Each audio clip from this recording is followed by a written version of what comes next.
Too young to know why all this, snaking through their farmland, the cars and buses just kept coming, with the anxious faces of family and friends who made it back to Ethiopia a year since their worst day ever. It is painful, but as painful as it is, the love for my wife and my children and my mom-in-law doesn't leave. Paul and Njoroge lost all of them. I want to commemorate their lives. I want to remember them. And I want to see that place where their flesh was left. The crash last March left a deep crater and an open wound. The site now is gentler. Fenced off temporarily, the crater filled in.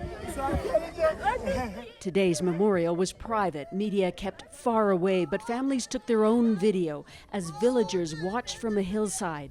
My family was shattered. Canadian Joan Vincent, who lost her daughter Angela, spoke and then shared with us. We think constantly about the possibilities of what their life would have been. About softening grief. It doesn't hurt as much. So even on the times that we say their name now, we don't maybe fall apart.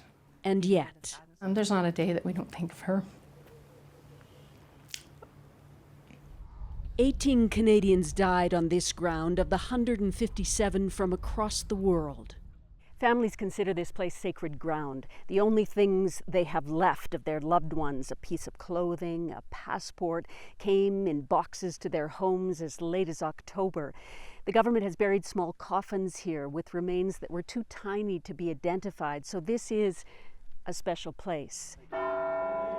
Clarisse Moore struggled with her grief this week, stuck on the date her daughter died. It doesn't give me any comfort or anything, but I just want to see it again.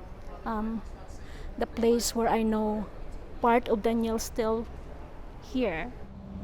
As they return to their homes across the world, they still want to know who will be held responsible for this doomed flight, and how will this never happen again. Susan Ormiston, CBC News, Garabukan, Ethiopia.